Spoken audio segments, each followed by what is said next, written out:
Welcome to the Alive Line Network. Today we're speaking with Dunja Carlson Moeller. She's a doctor of anthropology and she also has been a healer for many years. And she's going to talk to us today about her healing practice of body memories. Welcome, Dunja. I'm excited to have you here and hear from you about your practice of body memories. What's it all about? Well, body memories is certainly about remembering something and remembering really that through the journey in my life, I have studied very, very many different modalities as being a medical anthropologist and then turning native to become a healer myself. And so this is really a work that has grown out of this integrative approach of studying many different hands-on modalities and healing modalities. Body memories is really about recognizing that our essence is already healed and perfect, but that we do have a body.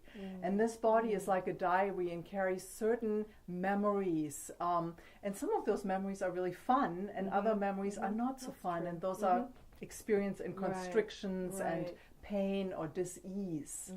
And it's really realizing that the body is a mirror for the mind and the emotions. And of course, when we talk about mind and emotions, we already talk about the more subtle aspects of life. So our body has a certain language, and in our culture, we really run around very disembodied. You know, if somebody farts in the elevator, everybody pretends it didn't happen and we all look up, you know, who was it? But the truth is that our body speaks to us all the time in many, many different ways. And we forget and don't remember what this language is like. And body memories is really about recognizing that the body is very structural and physical and communicates to us all the time what we're thinking and feeling and what needs healing. So like in the ouch and the ooh and the yes, and we have it in our language as well, you know, cold feet and I can't stomach that and all those kind of things. So there's very physical aspects in which the body shows its discomfort. But then on the other hand, we need to integrate the less physical aspects, realizing that we're really spiritual beings in incarnation. And realizing that we're spiritual beings having a physical body, a physical experience, means that there are aspects of our spirituality or subtlety that have to come into consideration. So this is really energy medicine and works with the more subtle aspects and layers of the energy system around and through the body. And that really has to be addressed because disease usually doesn't work from the bottom up, it works from the top down. So really, you know, first you get emotionally really upset, then you can't express it, then you get a pain in the neck or in the stomach or wherever else that somatizes.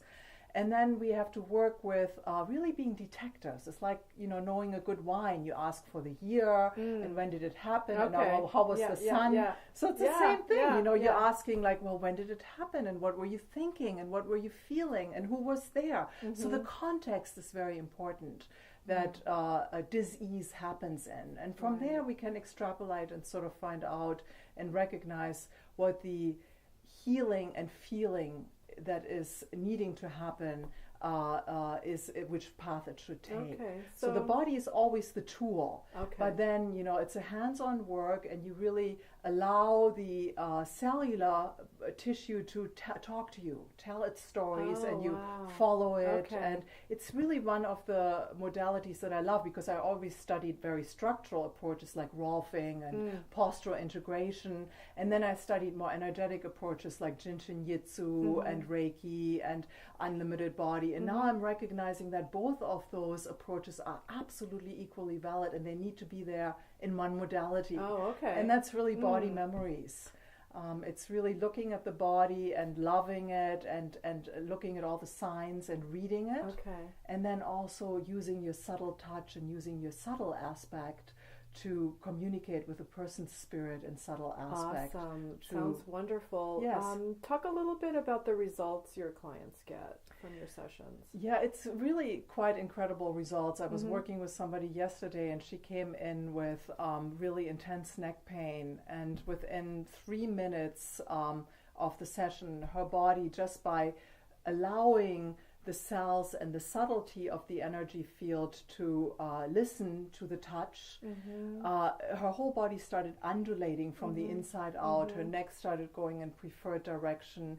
And she had an experience of actually going into a body memory of when she was a very, very small child. And something happened to her that put her neck into these certain positions. But so there was a little bit of that release of incomplete experience and trauma there. But then she found it extremely funny because she's never been in these postures before. And her body really started healing itself just by taking on these different postures and movements. And she says, I've never stretched so far in my life before. So it's really not me doing it. It's really listening to that, physical aspect of where does the body want to move, but also realizing that it needs to feel safe first, so you apply the subtle touch and work within the subtle energy field. Sounds fantastic. Can you tell us where you practice and how to reach you? Well, I teach workshops, and I practice. My private practices in Billerica, and we are having our own healing space here that we're just creating, and we'll teach workshops out of. And my phone number is 978-439-9956. You can reach me there, and I'd love to work with you. Great. Thank you so much. You're welcome.